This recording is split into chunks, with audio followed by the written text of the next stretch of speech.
به کانال امیررضا خوش اومدید. بیاین با هم یه مقاله باحال رو کالبد شکافی کنیم، فراسوی اصل لذت از زیگموند فروید. خب، اینم از نقشه راهمون برای امروز. قراره با هم ببینیم چطور فروید یکی از بنیادی ترین ایده های خودش رو به چالش کشید و به یه مفهوم کاملا جدید و راستش یکم تاریک رسید. پس بزن بریم. خیلی خوب. قبل از هر چیز باید بفهمیم اصلا فروید داشت با چی می جنگید.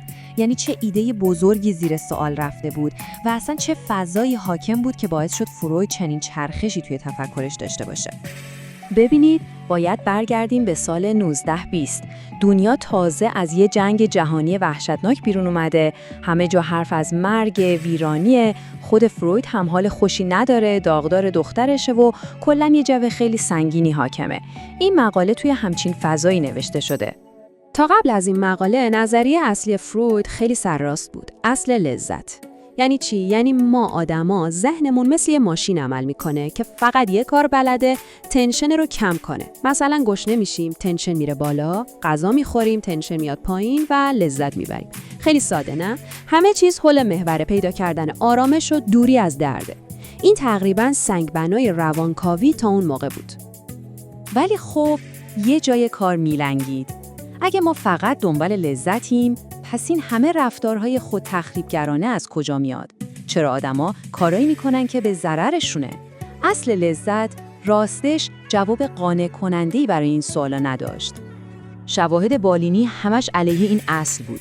مثلا سربازایی که از جنگ برگشته بودن مدام کابوس صحنه‌های وحشتناک رو میدیدن. این که لذتی نداره، درسته؟ یا بیمارایی که تو روانکاوی درست وقتی داشتن خوب میشدن یهو همه چیز رو خراب میکردن.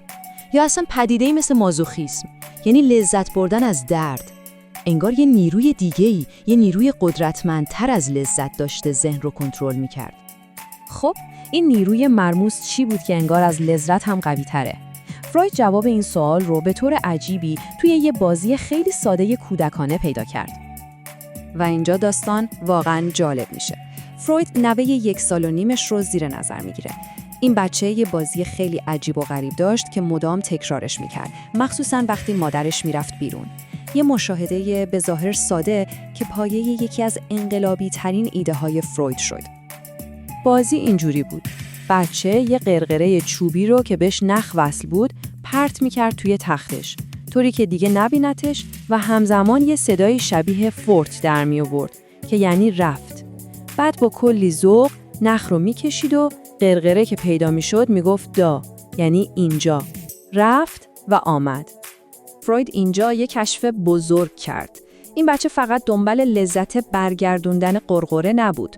اون داشت یه تجربه دردناک، یعنی نبودن مادرش رو به صورت فعال بازسازی میکرد. اون خودش باعث ناپدید شدن و دوباره پیدا شدن میشد تا روی اون اضطراب جدایی مسلط بشه. فروید اسم این رو گذاشت اجبار به تکرار.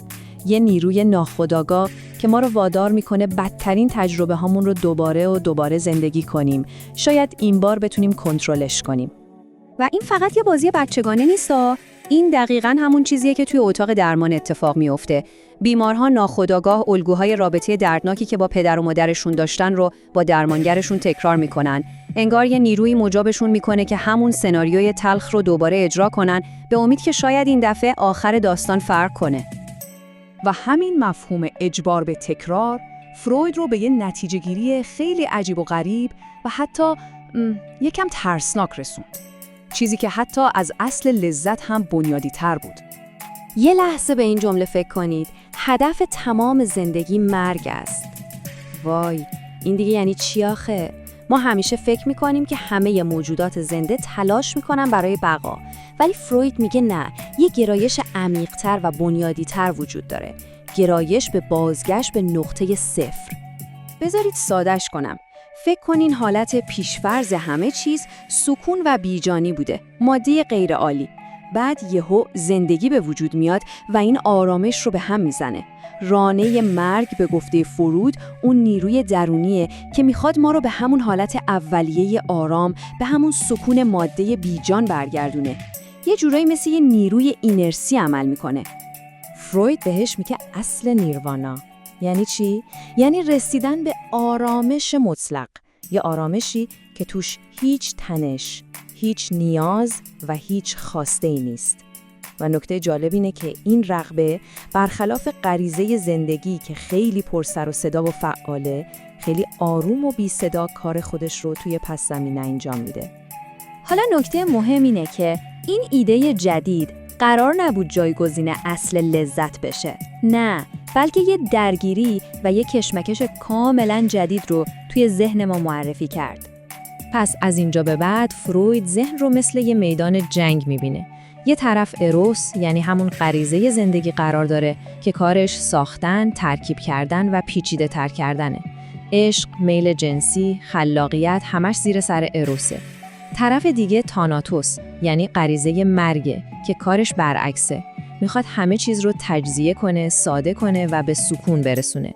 کل زندگی ما از نظر فروید صحنه نبرد بین این دو نیروی عظیمه. اما قضیه از این هم پیچیده تره. این دوتا نیرو تقریباً هیچ وقت خالص نیستن. همیشه با هم قاطی‌ان. مثلا پرخاشگری رو در نظر بگیرید. این در واقع همون رانه مرگه که به جای اینکه به سمت خودمون برگرده، به سمت بیرون و یه شخص دیگه هدایت شده. یعنی رانه مرگ در خدمت رانه زندگی برای حفظ خود قرار گرفته.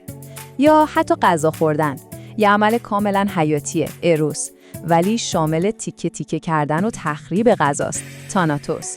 میبینید همیشه با هم درگیر و ترکیب شدن. خب حالا فکر میکنید واکنش ها به این ایده خب رادیکال چی بود؟ طبیعتاً همه با آغوش باز ازش استقبال نکردن، ولی تأثیری که گذاشت واقعاً عظیم بود. این ایده یه مسیر جالبی رو طی کرد. اولش فقط یه مقاله نظری و به قول خود فروید گمان زنی بود. بعد شد بخشی از مدل اصلی ساختار روان، یعنی همون اید، ایگو و سوپر آیگو. بعدها روانکاوهای بزرگی مثل ملانی کلاین اومدن و این ایده رو گذاشتن مرکز نظریه‌شون. البته تا همین امروز هم یکی از جنجالی ترین و بحث برانگیز ترین مفاهیم روانکاویه. پس اگه بخوایم یه جنبندی سریع بکنیم، چند تا نکته کلیدی هست که باید از این بحث با خودمون ببریم. اول اینکه ذهن ما فقط دنبال خوشی و لذت نیست. دوم، یه نیروی قدرتمند به اسم اجبار به تکرار وجود داره که ما رو وادار به بازسازی تجربه‌های تلخ میکنه. سوم، فروید ایده رادیکال رانه مرگ رو مطرح کرد و چهارم، از این به بعد روان ما میدان جنگ دائمی بین نیروهای زندگی و مرگه. و این ما رو با یه سوال بزرگ و البته خیلی جالب تنها میذاره. آیا این حرفای فروید فقط یه سری تئوری‌های انتزاعی و فلسفی بود یا اون واقعاً داشت به یه حقیقت عمیق‌تر درباره خود ماهیت زندگی اشاره می‌کرد؟ یه چیز خیلی جالب بهتون بگم. امروز زیستشناسی مدرن یه پدیده رو کشف کرده به اسم آپوپتوس یا مرگ برنامه‌ریزی شده سلولی. یعنی سلول‌های بدن ما یه برنامه درونی برای خودکشی دارن تا کل بدن سالم بمونه. حالا این به این معنی نیست که نظریه فروید 100% درسته ها، نه، ولی این تشابه اونم بعد از 100 سال واقعاً آدمو به فکر فرو میبره که شاید فروید اونقدر هم پرت حرف نمیزده. اگه از این سبک ویدیو خوشتون میاد، من رو به دوستاتون معرفی کنید و ازم حمایت کنید تا به جای بیکار بودن بتونم به این کار ادامه بدم. مرسی که تا آخر همراه بودید.